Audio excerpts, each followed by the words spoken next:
Going live and direct. Talking about Jackie Brown with Randall Armstrong. Randall finally watched Jackie Brown.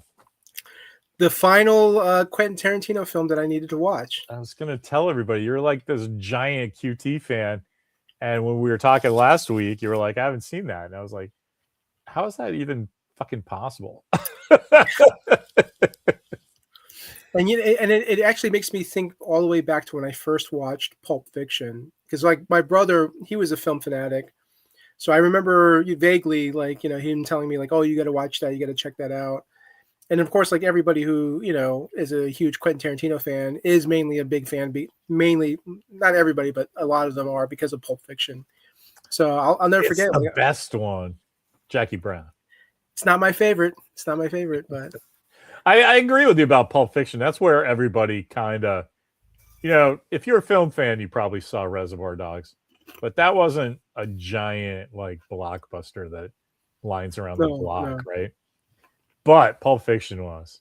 So when Pulp Fiction came out, at least in San Francisco, I got to say my own personal bias, but there were lines to get in for Pulp Fiction, and that was cool. Mr. Shivers goes, Jackie Brown is excellent. So it seems like some of the guys that have, including me, who showed up earlier, have a different view of Jackie Brown than you do. So when you went, not my favorite. No, I'm sorry. I was referencing Pulp Fiction. Oh, Pulp Fiction's not. Yeah, but no. I mean, so the great thing about Jackie Brown, it might be smack dab in the middle. Between what? Between, like, as far as my rankings go, like it's middle of the like on the top of the list, but it's not on the bottom of the list. It might be smack dab in the middle. So what's that mean though? Like for your rankings for Quentin Tarantino, is that like rewatchability? I think.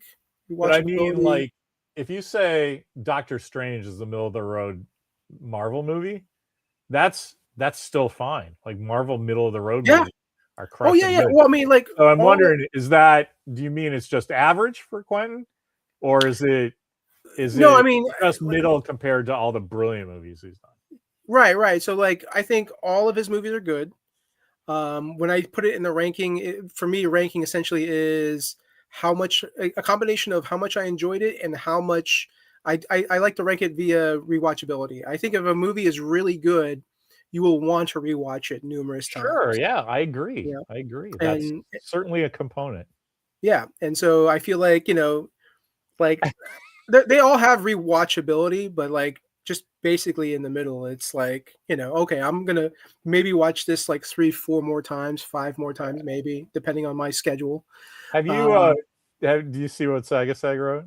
Doctor Strange is a middle of the road Marvel movie. It is a middle of the road Marvel movie. Well, yeah, okay, I guess. You know what though? About the first the more Marvel movies they make, but the funny thing though is the more Marvel movies that they make, it might not be middle. It might be like top 15. I guess that's kind of what I'm saying. Marvel has so many hits that even a middle of the road Marvel movie is just great. Oh yeah. Chris starting strong today. I kind of don't. I like the first Doctor Strange, but that's because I'm a giant Doctor Strange fan from way back. Yeah. And so I kind of get what they were going for. I kind of, there's so many things. Anyway, we should stick to Quentin Tarantino. But I kind of don't even like Benedict Cumberbatch as Doctor Strange.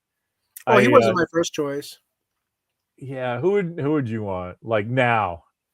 Like just not like back when it was available. But you can get anybody now. You might laugh at my top 2 choices, but my original top 2 choices were between Johnny Depp and Keanu Reeves. All right. I mean, that's defensible choices. Johnny Depp's you're going for weird and quirky, but I would say, the whole thing with what's his name, the guy who played Commodus in Gladiator, Joaquin Phoenix, is that it? Yeah, I know. They wanted him, and I was like, oh, please, God, no. But you know who I really wanted? Oh, Sagasag's got a good one. Timothy Oliphant. Obviously, Timothy Oliphant is who you want for everything. Like he is not going to be a bad choice. But you Who know would who I make really wanted to see? he'd make a good Nick Fury. He's a little stockier. Like I think now that fucking Chris ruins everything and said Timothy Elephant, now I'm like, yeah, I think that would have to be my pick too. Nice one, Chris. So I don't have anything to say. All right, good night, everybody. No, I would have liked to see John Hamm. I thought John Hamm could have crushed it. But For Doctor Strange? yeah. But I kind of want to see him for Batman. You know what I mean? And He'd make a better Batman. he would go, I'm too old. And I'm like, oh, bro. Ben Affleck with the gray in his temples just made me want to see John Hamm with gray in his temples. So Doctor Strange, old Bruce Wayne, I don't care. But that guy needs to be a superhero. He got close with Fletch. Anyway, people, comics are going crazy. I mean, the comments are going crazy. One of my favorite parts of Jackie Brown is how the soundtrack is intermittently a character. Yeah, that's a great observation. Cherry getting into the child happens naturally. I get that. Reservoir Dogs. Yeah, Reservoir Dogs, though, I don't know, man. I came to that movie through the soundtrack. Like somebody gave me the soundtrack for my birthday, just assuming that I had seen the movie. And so I just played it all the time. I was like, yeah, of course. These are all my great songs from, and fucking Stephen Wright as a DJ, like listening, introing all the songs. Yes, please. But yeah, I think Jackie Brown does it better, honestly. And so I'm not honestly, I'm not going to take this one away from you. I totally want to hear what you have to say, but I want to set up where I was coming from when this movie came out. We were just getting ready. We were doing Couscous Express and the Couriers and the Channel Zero follow-up Jenny 1. And so it was all New York stuff, right? So I'm like, I got to get that New York vibe because I kind of don't like New York City, but I really like New York City as a character in 1970s movies. Yeah. So we did all the President's Men. That totally counts, even though that's DC. But it's that sort of thing. But I went to the store and I bought French Connection. What's the other big one then? I don't know, but I did. I'll think of it eventually. French Connection, Dog Day Afternoon, Taking a Pelham 1, 2, 3. There's one big famous one I can't remember, but also I got Across 110th Street. Which Taxi? What Was the big one Taxi? No, it was some, I don't know. It doesn't matter because I got to Across 110th Street, which is the song they play when in the credits with Jackie Brown's on the escalator, right? Yeah. And so, oh my God, I love that movie. Yaphet Kotto's in it, and it's just great. But the song it's Bobby Womack, and the whole soundtrack to that movie is just great. And so when I'm sitting in the theater and that comes up, I'm like, oh man, QT's making movies for me now, right? Because that's so perfect. But then I realized he's not making it for me. He's making everybody my age, right? Or because those were like the killer movies of the time. And so, man, the King Mob guy or Ming Cobb, tell me who that is, man, because you're making really good observations. So I want to give you that's a great point you made about that. The soundtrack is a character, and they would do that a few times. Something on the radio, would be playing. It's great. Anyway, where do you want to start in this? Oh man, well, you know what? Your favorite scene? Let me tell you, since we're talking about the music, I love that bit where Samuel L. Jackson throws the guy in the trunk, and then the camera stays on this like kind of far shot. And you just see him just drive around. He's playing the music, and he drives off, and then you kind of see the lights in the background, and he comes around, and he comes in. Walker was watching with me at that point. He goes, what's he doing? I'm like, man, just wait till the end. The camera's not moving. Obviously something's happening, right? And I'll tell you if you want. I say that in my house all the time. You want me to tell you? I'll tell you. No. Anyway, but the music was really part of that scene as a character too. And so I really like that scene. I don't know why. And that's a great scene because it's like, I mean, I kind of felt like I knew what was going to happen before watching it happening, because it's like, he's literally telling the guy, get in the trunk, and and like you see him like putting on the gloves, and I'm like, he's gonna just pull him around to the side and bam, bam.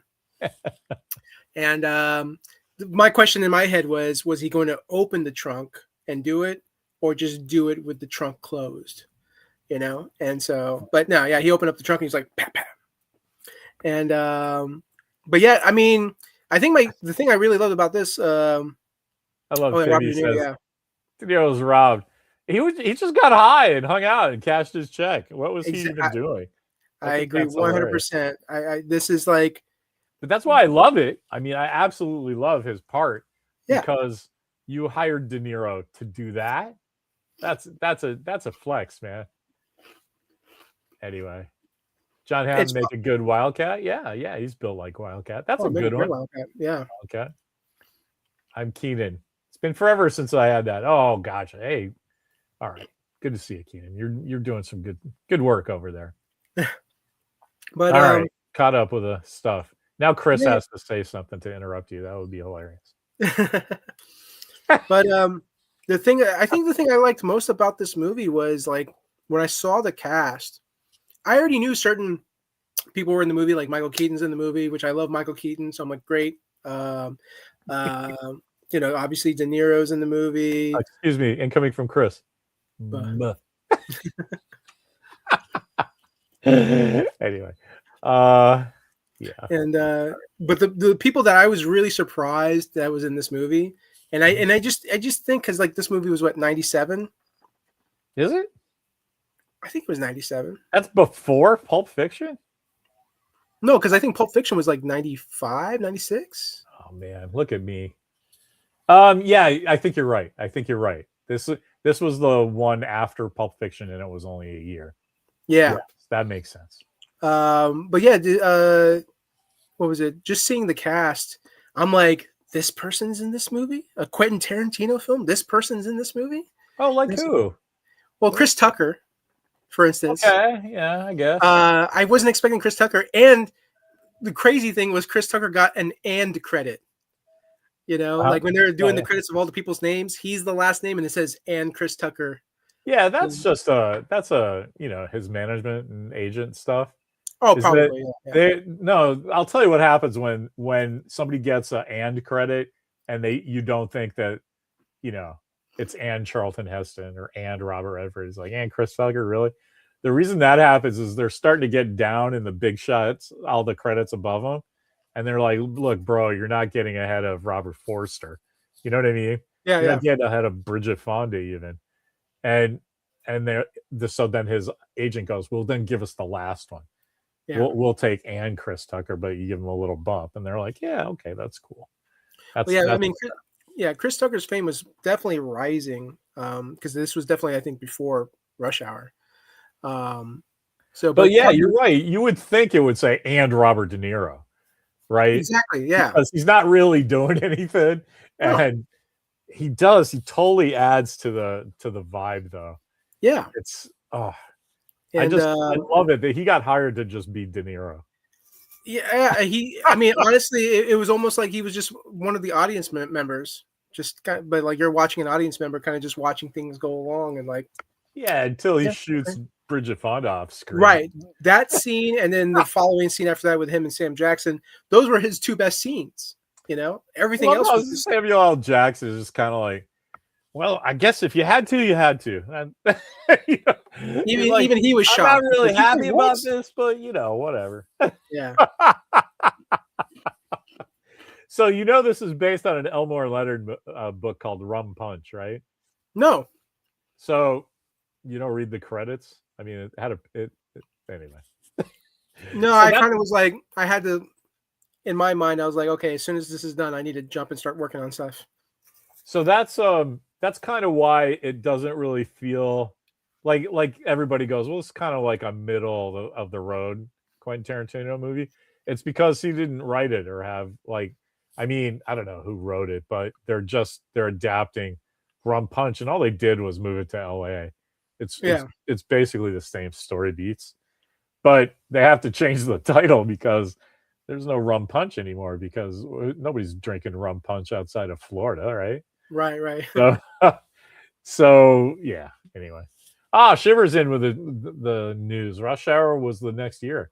So look at that. 96, 97, 98 was a pretty good set of years for everybody there. People are doing good work. Oh, you know what? Maybe Fifth Element came out before Jackie Brown. Look, I don't even have to give you a hard time because people will. Shivers is read the credits. You're right. I actually did stop several times in this movie. So you don't get into the flow of watching a movie then. It's just just so because you're a busy cat. I'm really not making fun of you. It's just that you're used to like that's how you enjoy movies and TV now. It's just when you can, right? One of the reasons I do love that we're doing this is I think of it as like almost like a job, and it's like you got to get this done. You got to do it, and so like I'm forcing myself to do it. But at the same time, it's like I'm glad I'm doing it because I'm getting to see something new. I'm getting to see something essentially I'm going to enjoy that, I should have watched this movie. And then the best part is like we get to talk about it, so like this is literally one of the few things in life that I have, to look forward to. And so Get back in there, Tier. Yeah, man, I tell you all the time. This is one of my favorite things to do is talking to you and getting Walker in on it and Steve and Mark and then just everybody like Chris and Matt and Keenan again hasn't been here forever. But yeah, man. Anyway, yeah, but God blesses everyone, right? Yeah, I'm glad. Chris Tucker is on Friday. Yeah, we that's right. Friday. We just watched adaptation at lunch, me and Walker. So we watch movies from beginning to end. Nice. You guys have the free time to do it. Not free time. It was long lunch. It's work. I mean, he does now. He's written 3 scripts since he's been on. Oh, that's great, man. He loves he loves movies. As do we. Oh yeah. Who's your favorite actor and or actress in this? In this movie, favorite? Yeah. I mean, Pam Grier carries it. She carries it, but you know who I felt like was who outacted, but mainly because he had probably the most scenes. I felt like Sam Jackson outacted everybody in this movie. Like the movie's called Jackie Brown, but it's a Sam Jackson movie. That's how I view it. That's cool. Yeah, he played a great antagonist. I love De Niro doing nothing. I love Bridget Fonda just like being high the whole time and then just retiring from acting because she doesn't have to do movies anymore because she did Jackie Brown. Yeah, Robert Forster comes in. I think he's great. It's almost a tie with him and Pam Grier. Yeah. Like I've seen stuff with Robert Forster before. Oh yeah, I think there was a movie with him and George Clooney. And I think there's a scene in the movie. Yeah, there's a scene in the movie where he tells the guy, "I'm going to punch you now," and then like Robert Forster punches the guy. Like I love that scene that he did. He was on the TV show Heroes for one season or half a season. That's actually the first thing I remember him from.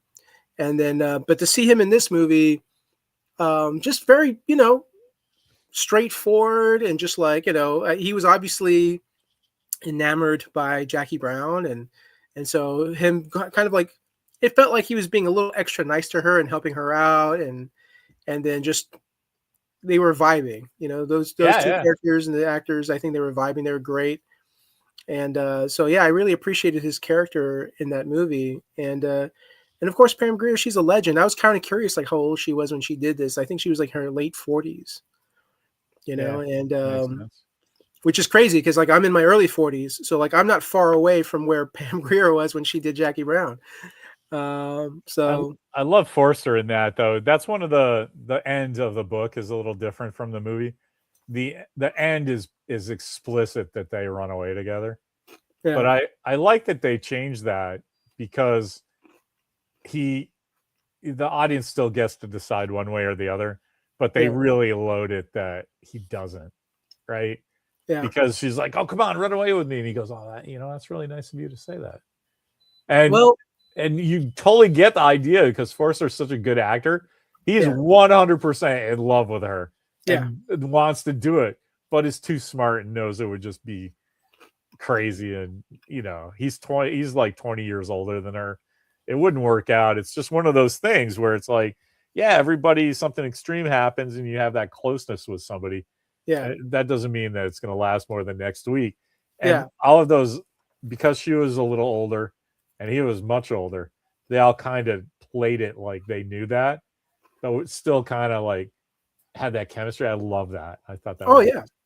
I think he does I think he does end up with her, in my opinion, because the symbolism of like, he's in the middle of a phone call and he's like, "Hey, can you call me back in 30 minutes?" And he just stops to watch her leave and then turns around, and you can just see him stopping, like he's still thinking, he's still considering it. And he's also appreciating that art that's walking away, man. Yeah, and then also, like, if you look at Tiny Lester's character, he specifically says, "I find people. That's what I do." Right. He says it twice.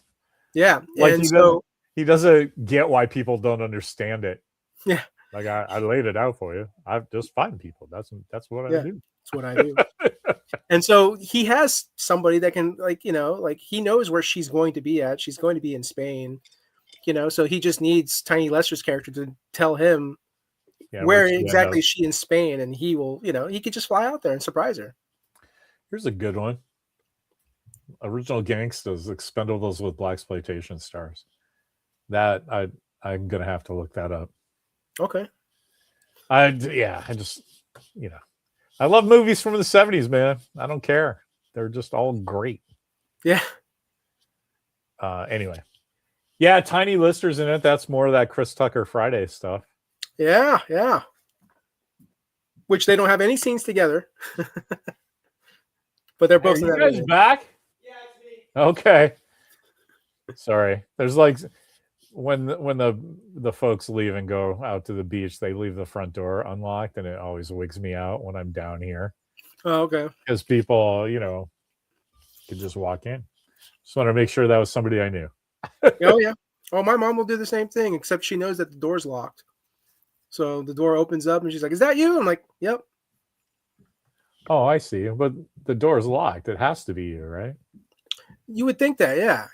She's just making herself feel better. Exactly. Yeah, I get that. Old people represent. Yeah. Speaking of, wasn't Robert Forster in? He was in something really cool. Oh, Heaven Can Wait. You ever see that movie? No, that's the what's his name? Warren Beatty. Warren Beatty. I was gonna say Dick Tracy. Yeah, it's a Warren Beatty movie. Warren Beatty in the 70s, specifically in the movie Shampoo. That's my idea of what the devil looks like.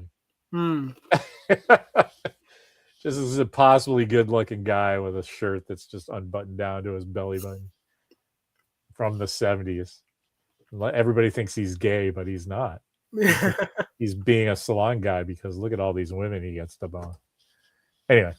Well, when I think of salon guy, I think of You Don't Mess with the Zohan. Oh, that works too. I love that movie. That movie is great. It's ridiculously funny. I remember the first time I watched it, I was just like, "What is going on here?" And I love it. Like, this is insane. Seeing him with John Turturro with paddle boards, or what do you call it, for ping pong or whatever, and they're just hitting a grenade back and forth at each other. I'm just like, time to watch that again, honestly. Oh god, so great. The cast for Original Gangsters is stacked. I'm hearing Matt say this like he's in a 70s movie. Yo, I missed that one. Gotta check that out. Needs be. Anyway, probably not. Matt's whiter than I am because he lives in the Midwest. I get to at least hang out in San Francisco. So what's your favorite part of Jackie Brown?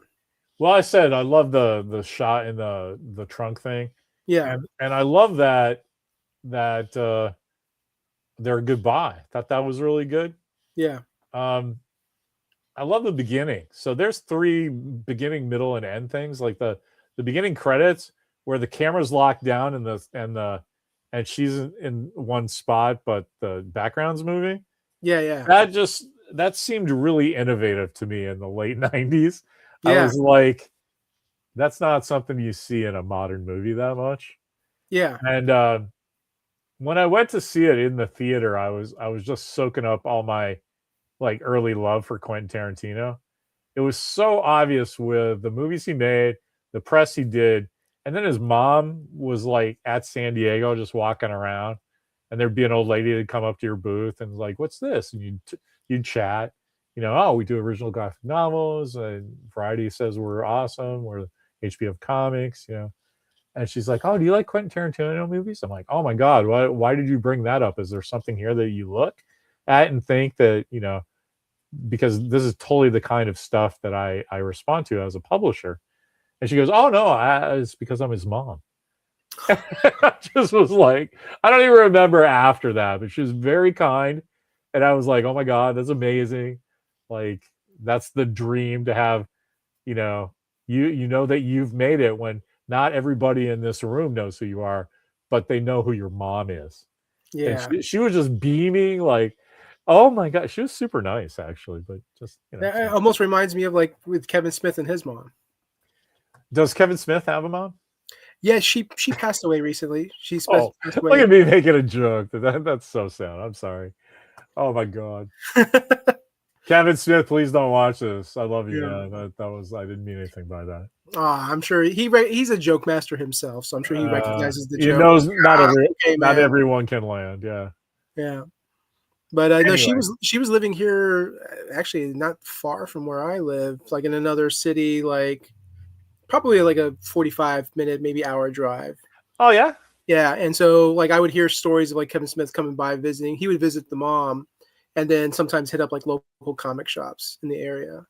Oh, that's And cool. so I thought that was pretty cool. I got to see Aw. him. I got to see him live at Tampa Improv one time, and this was back when I was working for the CBCS grading company. I had to work the next day, so I was just like, "Oh, I can't stay out too late." But part of me was like, "Man, I want to wait after the show in hopes of getting to meet him in person." I had brought a book with me for him to sign too, and everything. And so I waited maybe 15, 20 minutes after the show ended, and I was just like, I looked at the clock. I was like, "Man, I gotta go." But my buddy who joined us, he stayed. And so the next morning when I woke up, I see on Facebook like, "Hey, I got to meet Kevin Smith," and I was like, "Oh, I would have met him. I would have met him if I didn't value sleep." Yeah. Well, the good thing is, he's just upset, as upset about missing you as you were about missing him. Maybe. He's, when you meet him, he's gonna be like, "Randall, you got to watch The Adventures of Pluto Nash, man," Oh yeah. or something like that. Actually, You guys haven't done Zardoz yet. Oh no, I haven't seen Pluto Nash, have I? Don't do it, man. I'll tell you one thing that's going to make you want to buy it. Okay. And then I'll tell you, go ahead, but never watch it. It's horrible. But 19-year-old Rosario Dawson is in a spacesuit in that movie. So that's why I watched it. How can a movie that has 19-year-old Rosario Dawson in a spacesuit in it be bad? Answer: the movie poster to Pluto Nash. I just watched the Eddie Murphy documentary. Yeah. And he says that. He's like, "Oh man, Pluto Nash, that movie sucks." Like the star of that movie. Oh yeah, I wish I didn't do that movie. Man, like he wouldn't did. Even talk about it. What's hilarious is he was supposed to do. He was, I think, the top pick for Rush Hour. And Eddie Murphy. Yeah. Okay. And the reason he didn't do it was because I think it was being filmed in New York, and he's like, "When is the movie being filmed?" And so it's like around wintertime. So he's like, go do this movie in the wintertime, New York, or I can make The Holy Man in Florida. And so he made The Holy Man just because he knew that the weather would be better or more nice to what he wanted. And so like he passed up on that movie just strictly for, wanting to have a better. Yeah, I mean, we talk about that all the time, right? Oh yeah. That like Michael Caine will be like, "Yeah, no, that I look at that and that's the house I bought," or whatever. Yeah. So I get that with actors. Like like almost nearly every movie that takes place in Hawaii is Yeah. that we were watching some Owen Wilson thing, and it's just this nothing movie about, you meet cute stuff. I wasn't even paying attention because who cares? I was probably playing Wordle while my wife and kid were watching it. Yeah. And they were like, "What? Why are you not watching this movie?" And it's because it's clear everybody just wanted a Hawaiian vacation, Yeah. Yeah. right? Like literally everybody in that movie went, "Oh, go shoot for 4 months in Hawaii? Yeah, great. With these people? Yeah, fuck yes, I'm here." It's no Like, Jurassic Park. but that's not a way to make a movie. You Right. know what I mean? Yeah, It's exactly. like, I agree. I agree. yeah, Eddie. I was reading about Eddie the other day, and he skipped Ghostbusters. Which, yeah, that makes sense. That'd be a different movie because Eddie Yeah. would have taken over. And so you would have had 4 Ghostbusters, and you really needed a regular guy. Yeah. And I'm glad it's Ernie. That was cool. It's always interesting to hear like when certain actors pass up certain roles. So like I was just telling one of my buddies the other day that one of the top choices for Footloose was Tom Cruise, and Tom Cruise passed on the movie. So I'm like, we could have had a Tom Cruise dancing movie, and it's like, but We then do, though. what would have happened to Tropic Kevin Thunder. Bacon? And Yeah, so, Kevin Bacon would have found something else. That guy's in everything. that's true. That's true. Here's the thing. I've never seen Footloose. I won't. You've never seen Footloose? Why would I? That's true. That's true. that doesn't seem That like is not a Larry movie I at think all. you have to be of a certain age to watch that movie. And once you pass that certain age, it's like you don't really need to watch it. You would only watch it if you're just a big Kevin Bacon fan. I'm a giant Kevin Bacon fan. Hollow Man is one of my you favorite gotta watch. movies. Oh, you get it better than Hollow Man. How can that possibly be? Kenny Loggins has the main song. Great soundtrack, right? I disagree. That's all chalk on nail boards to me. Okay. Like got, art is very subjective, as we all know. Yeah, of course. There's no way I would ever watch Footloose. And I'm sort of glad too, because now that joke of Kevin Bacon being Earth's mightiest hero is beyond funny to me. Because I'm like, let him have it. Yeah, there is one person that does make a big acting impact in that film that I think you would appreciate, which is why I do think you should at least watch it for this actor, and that is the great John Lithgow. He plays the guy who doesn't want the kids to have fun. He's the antagonist. He's the antagonist, and his performance, you believe him. You believe that this guy does not want people happy and singing and dancing. But the stakes, like all they want to do is just be left alone to sing and dance. I don't care. No, I'm going to be on John Lithgow's side. I'm going to make him t-shirts. Yeah, I'm not saying I'm not saying you're going to like the story of the movie. I think you just like the performance. So why would I go see it? For the performance, for the acting. Of course, Larry is famous for loving horror movies.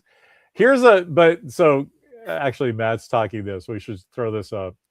He, his wife, and his kids star in. So here's the best thing ever. So at lunch, not today, we watched the whole movie, but I usually catch all the press that I haven't caught up with or some funny thing. Usually, sometimes I watch Tachyon Pulse to get Star Trek news, but I was watching something and that Ben Affleck was talking about, and I think it was like Fallon or somebody, and they're like, yeah, we were in Kevin Bacon's a PBS movie. Do you know this? Oh yeah, The Voyage of the Mimi. I don't know what it was called, but Ben Affleck and Matt Damon are in it, and he said, yeah, we went up to Bacon. We were like, hey man, we were in your first PBS movie where you actually met your wife. And so we feel like we're all part of it. He's like, oh yeah, I remember you guys. You were great. You're just background though, right? Yeah. And then they turn to each other like, he doesn't remember us. We're background. And Jimmy goes, yeah, look, we have the tape. And they just show it. There's a scene in some, Provincetown, Massachusetts or something. Yeah. Gay times, 100% New England. And he's walking down the sidewalk and it's like 3/4 shot. It's a medium shot. So you see the neighborhood and a car goes by and there's people. And then there's 2 teenage boys that with our back to the camera that walk by him.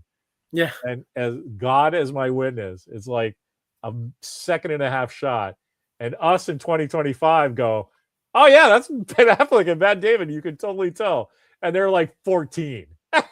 Yeah. But it just looks like them from the back because you're so used to looking at them. I just thought that was pretty funny. Oh yeah. Anyway, No, I love those guys. I mean, they love film. They have such a great, strong brotherly friendship.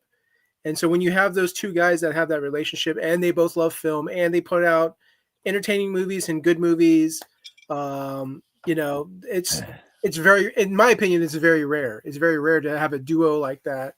And it's just great to see them. And they got a great sense of humor. I just saw them do a video with Jimmy Fallon where it's basically Jimmy Fallon, Ben Affleck, Matt Damon, and they list every town, city in Boston in alphabetical order, and it took them like a good Massachusetts, you mean? Yeah, sorry, Massachusetts. Yeah, okay. And so Sag brought up Chris Pratt. Is he in Footloose? He is in Footloose. Yep. Oh, he's dead now, just like Kevin Smith's mom. See, now I'm just going to use that as a punchline. I'm going to feel awful. I'm going to meet him. And oh, Larry Young, Astronaut's in trouble. Yeah, what the fuck, man, about my dead mom? He's going to look at the timestamp. He's like, joke.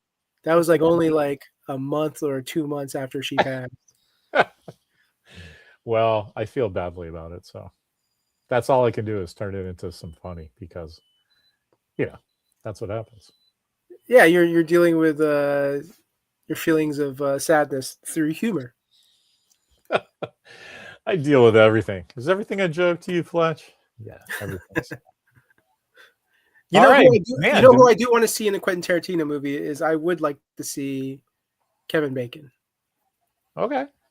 Kevin Bacon in the Quentin Tarantino. Put him in the final Quentin Tarantino film. I think whatever he does, the actors will be lining up to say yes. Yeah. People will quit other jobs if QT wants them for his last movie. But I'm just sad he's not making his last movie was a Star Trek movie, man. I was dying to see like he does for Westerns with, deconstructs Hateful Eight.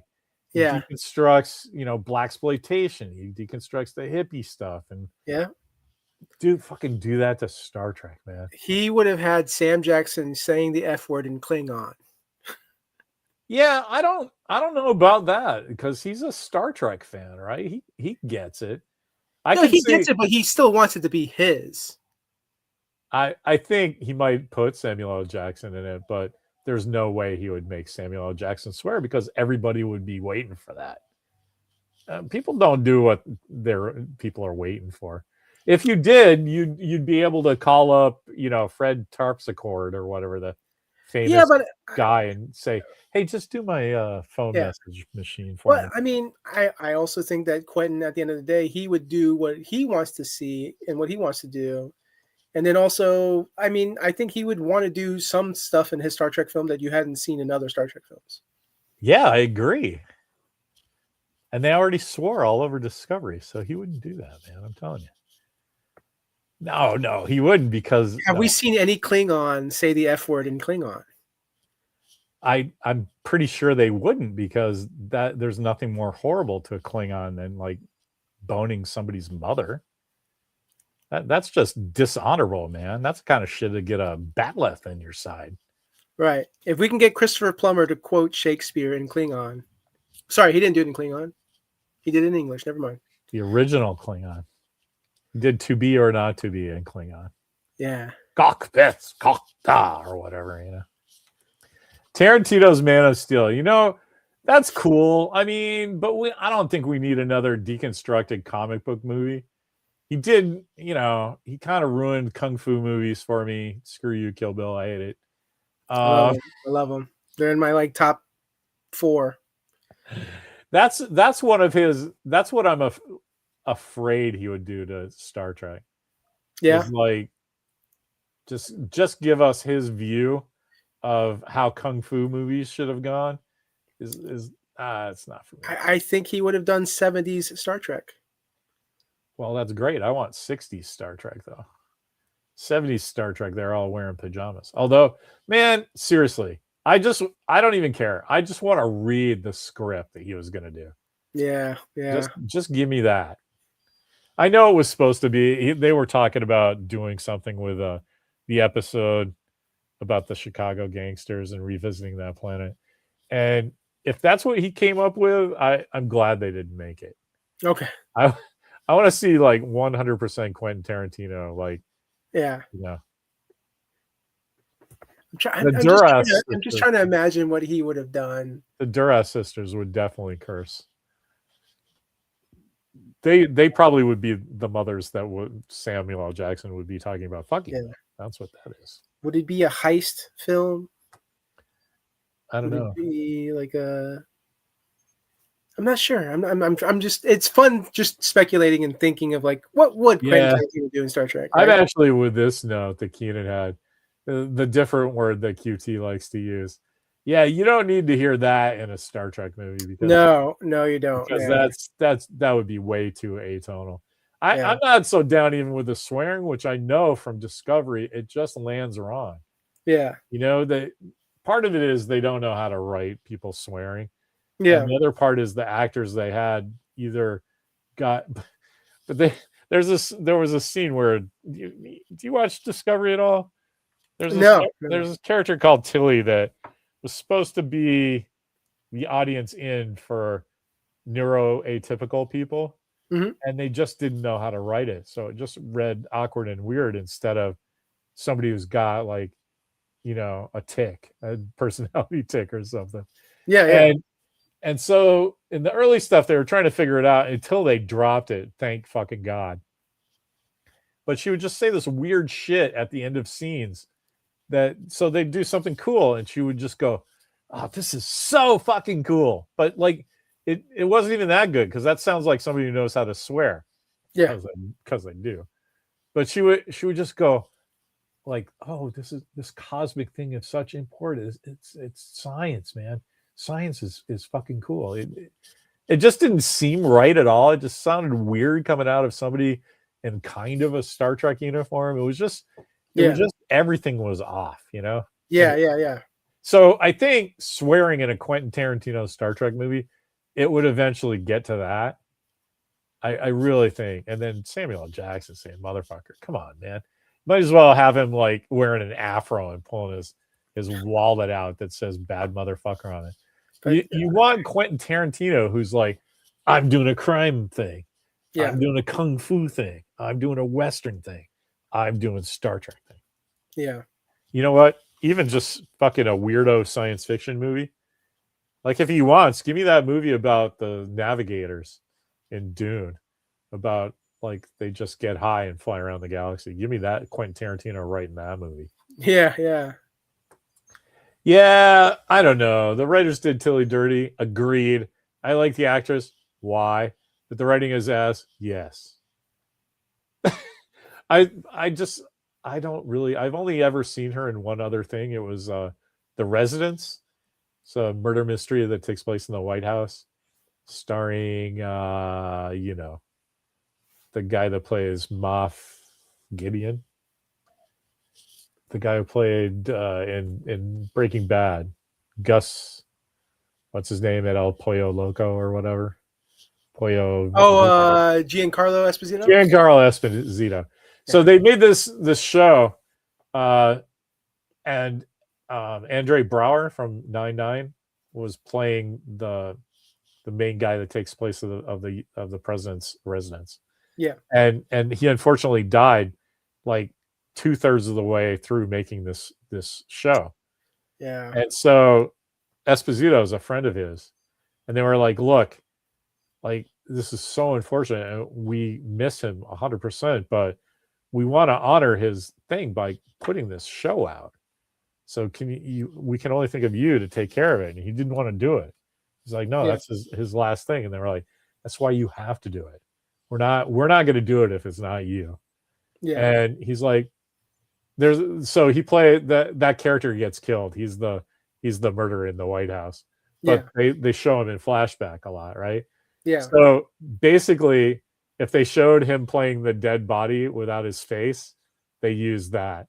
So those shots. So his shots are in it, It's just that he died, so he couldn't play himself living, and he just continues to play a dead guy. Oh wow. But yeah, anyway, that show's great. And Tilly, the actress who plays Tilly, her name is Mary Weissman, pretty sure. She plays the one of the crazy cooks that makes all the food for the president. Okay. And she's bananas good at it. Right? And it Yeah. was disconcerting for me because I've seen like 5 years of her sucking shit. And it turns out it's not her as an actress. It was the writing and stuff they directing. gave her to say. So I still think she's horrible in Discovery, but she's not a horrible actress. That's good. That's good. But yeah, I mean, I don't say I like the actress because it's just horrible. Anyway, I know that. What is it? Is this the 60th anniversary of Star Trek this year? Yes. Yeah. So September 8th, 1966. I need to try to at least binge watch all the Star Trek movies. Don't bother. The movies are horrible. Watch the first one, Star Trek: The Motion Picture. Yeah. And then the second one, Wrath of Khan. Yeah. And you get like what happened to Star Trek. One is they took the conceit of a philosophical episode and blew it up for 2 hours. Yeah. I've seen the first one. That doesn't work. Yeah. I love that movie, but you have to be a Star Trek fan, right? The second one, Wrath of Khan, is just a straight up adventure thing. And it looks different in tone and costumes, and it looks like a completely different movie. It's like a submarine movie. And it's great. Yeah. After that, it's a fucking short list, man. I cannot recommend any other movies. I know what's his name? Christopher Lloyd in the third film played a great Captain Kirk. This is your opponent speaking. Yeah, the fourth one, everyone's like, "Oh, it's the funnest film of them all." I like it because it takes place in San Francisco, so it's fun to watch them running around Montgomery Street. Yeah, we go to the park and I'll go, hey, look, there's the bird of prey. It's got its cloaking thing on. We know where that is. That's over by the buffalo paddock. Okay. Anyway, so I mean, but you've seen that. I mean, you must have seen the one with the whales. I've seen bits and pieces of it. I don't think I've seen it like all the way through. So I'm sure there's scenes that I haven't seen. That movie's great from a movie standpoint because there's no bad guy. There's no antagonist. And they're just trying to rescue the whales. I love that movie. It's all situations that the characters have to deal with. There's no. Is the fifth one where Captain Kirk in the beginning of the movie, Captain Kirk climbing a mountain? Yes. Okay. That one, it's funny. Someone turned this interview with William Shatner, and they turned it into a song. Okay. And so they kept repeating the scene or the clip. They kept repeating the clip where you see Captain Kirk. He's like, Captain Kirk is climbing a mountain. Why is he climbing a mountain? And they that's like sort of like the over and over again, right? And then they added music to the background, and they just turned it into a song. And it's hilarious. And then yes, it's fine. Yes, the whale one's hilarious. I can't deal with 5. I love 5. Yeah.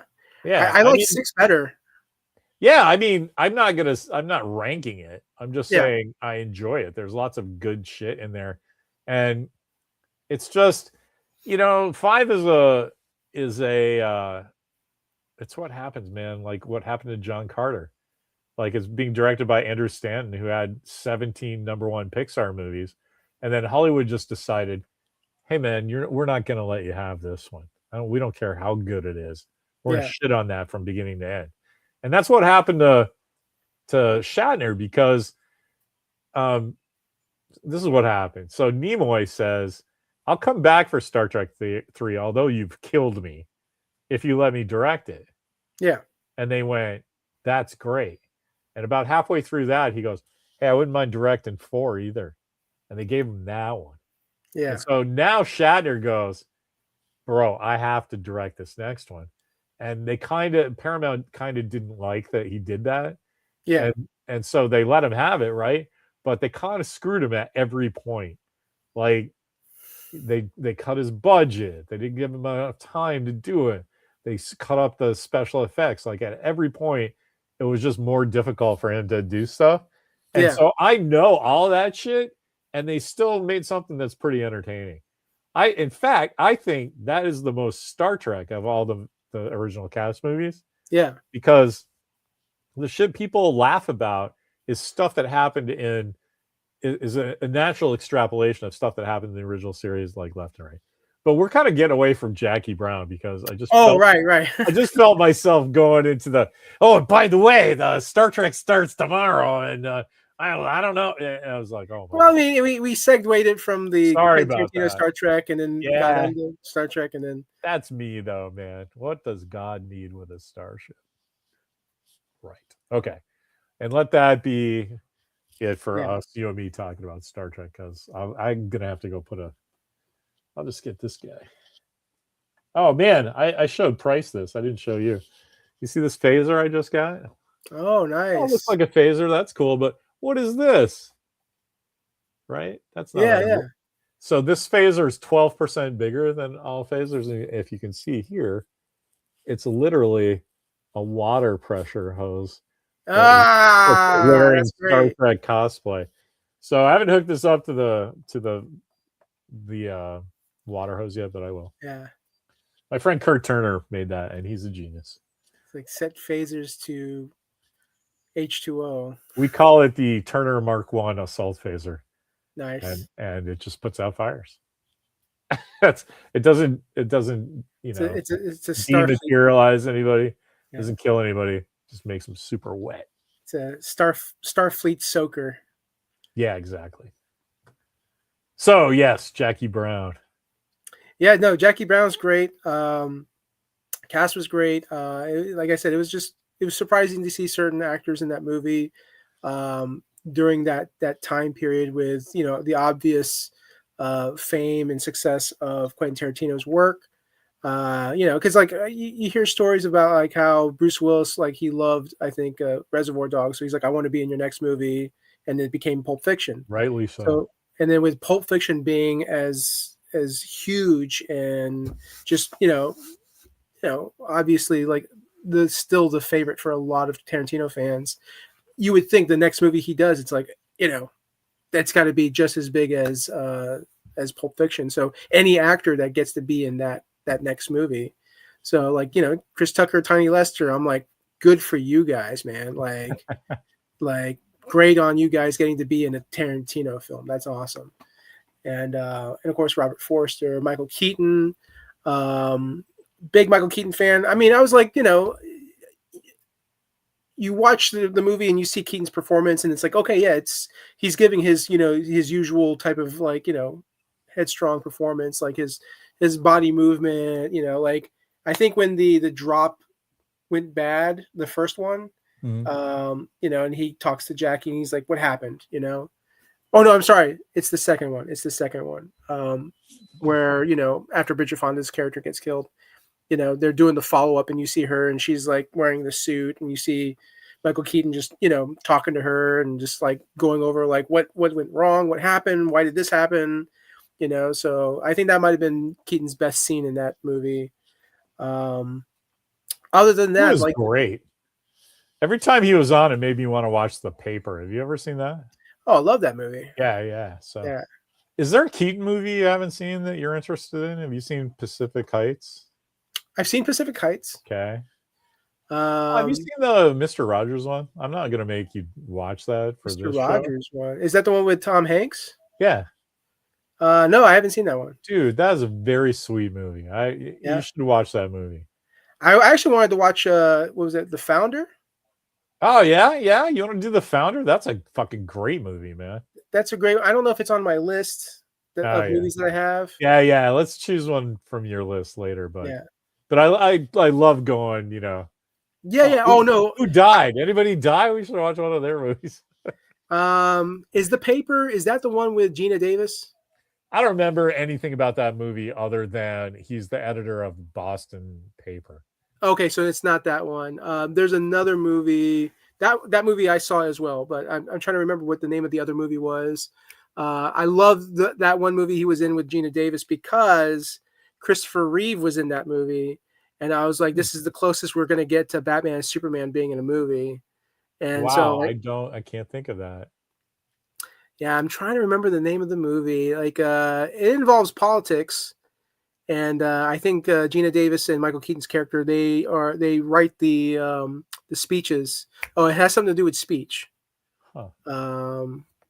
In the title, I think. Trying to remember. You ever read Archie versus Punisher? No, I want to though. So I have a piece of art from it. It's actually signed by John Buscema and Bat and Lash. Nice. Um, but all the Punisher stuff are just photostats. Oh, really? So the piece of art, it's all, you know, it's drawn. I don't know if it's drawn by. I don't know. Is it drawn by Bat? I don't know. He's really on brand for Archie, but I think he wrote it. Anyway, there's a whenever, you know, there's a thing where the Punisher is like sitting in the chocolate shop with Archie and Betty, Yeah. and they look like they're in the Archie. Everything's in the Archie universe except for the Punisher, who's just full on John Buscema Punisher. Yeah.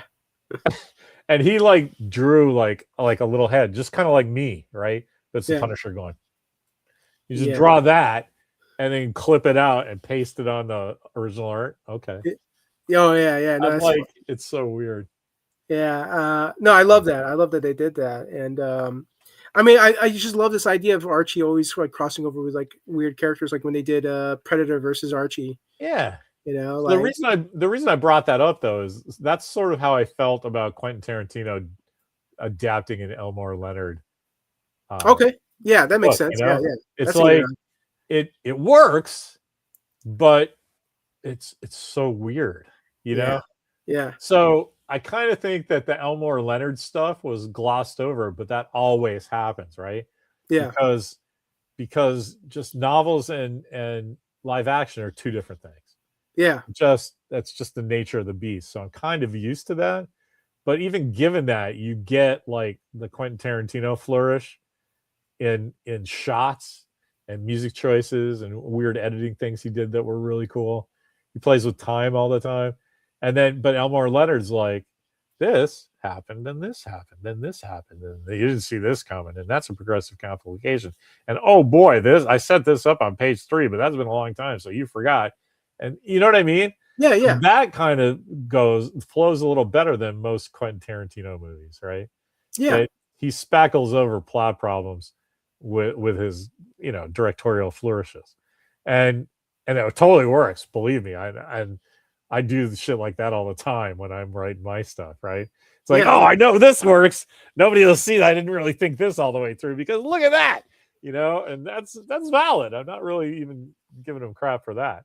yeah, But sometimes it worked out because I ended up really liking Jackie Brown, but it really seemed to me like um, a world famous cook was using somebody else's recipe. You know what I mean? yeah, yeah. That So makes sense. so that's where I stand on Jackie Brown. I loved it, but I was in the tank for that because I love me my 1970s movies. Yeah, I mean the way you describe it, like yeah, it almost doesn't feel like a Quentin Tarantino film, It almost. it feels it feels like Tarantino did some time traveling. Yeah, Like, did you see? I forget who's the guy who directed the Wolverine. It's Manfold, James Mangold. Yeah, he crushed that movie, and it's because it's not really an X-Men movie. It's not really a superhero movie. It's full on, you know, Logan in the 1970s. Yeah, And oh my god, I was like, people are like, "What's your favorite X-Men movie?" And I'm like, "The Wolverine," and they're like, "What?" Like, well, I really like First Class. So if you're talking about X-Men team, I'll say yeah, that. But in an X-Men movie, the fucking Wolverine is. I'm all about that yeah. movie. Well, what's great is like there's that love of like Wolverine traveling the world, and like obviously like his time in Japan. You know, fans like really love that. Yeah, And so yeah, we get to see that like because Wolverine Origins is the movie before that one. That was just yeah, United that's States. nonsense. Logan, that was United States, but alternate future timeline. So yeah, I mean the Wolverine was able to deliver. If you really think about it, the Wolverine is probably the best of the three films of that Wolverine All right. trilogy. Excellent. All right, so let's choose us a movie for next week. Yeah, yeah. Let me What's on see. your real list? quick. And I will sing Across 110th Street. I saw across 110th Street, and something is about to go down. Randall's looking at his list of movies. He's not gonna be Jackie Brown. I used to go when Kieran Dwyer lived in the city. Kieran and I would go for lunch every Monday at this cool diner we knew. And he's like, this is back in the day before Tenacious D was really big. But Kieran was like, hey, man, I found this band you're fucking love. It's called Tenacious D. So he made me a tape. And of course, I loved it. But so he turned me on to the whole scene. But it was before they had done any movies or their HBO show or anything. So like all the stuff I was stealing off of LimeWire was all like, stuff people had recorded in. So man, there's this one bit where it's kind of hard to tell what's going on because it's just audio, but it's at one of their concerts and a guy comes out dressed up like Bigfoot and they're singing the Spider-Man song. But Bigfoot comes out and then Jack Black just starts riffing this thing about Spider-Man and Bigfoot getting into a big fight. And then the guys start kind of pantomiming it and they're just doing whatever he says. And it's fucking hilarious because you realize he's just making it up on the spot. Yeah. He's so quick and clever that it's good. But then, I have a tape of it and I'm listening to my car all the time. So I kind of can't even listen to the studio version of the joke because I'm like, I know all the rhythm and stuff from the live one. Yeah. Anyway, Mimi, I would say to me all the time, I'm glad that you don't have any musical talent whatsoever because you would just do idiotic Tenacious D type songs. And I'm always like, I'll pretend that that's not an insult because you mean that like an insult, but that would be my dream. And she's like, that's why I'm insulting you. Anyway, what's your magic list say? What do you feel? What are you feeling? Well, I'm trying to think of a suggestion that I know you won't be like, no, let's not. Don't pretend. Don't pretend you know me. Come on. I'll fucking watch anything. You know that. What do you feel like watching? I'm like, here's your chance. Just yeah. make me watch something. You know what? We just watched a movie by a great director, so we should watch another movie by another great director. Shitty director. So I say Zodiac. Yeah, I'll watch that. That sounds good. Yeah. No, I know you would watch Zodiac. Have you also? No, I mean I haven't. So I'm looking forward to that. You haven't seen Zodiac? I have not. Oh, I know that Ruffalo's in it, and it takes place in my town. Yeah. I also know that my son has seen it for one of his classes. Oh, cool. Oh, dude, we have to do Amazon Women on the Moon at some point. We should just keep talking about it like we're bumping Matt Damon. Sorry, we have to bump Matt Damon for time. We were going to do Amazon Women on the Moon, Shivers, but I'll tell you, I'll make you a deal. We're going to do Zodiac. As soon as it's available to purchase streaming on Fandango at home, I will buy it and we will watch it and, bam. All right. That sounds... Or if I can find it on Blu-ray, I'll add it to my Amazon wish list. That sounds likely. I think I'm due for another Amazon purchase. That's a good idea.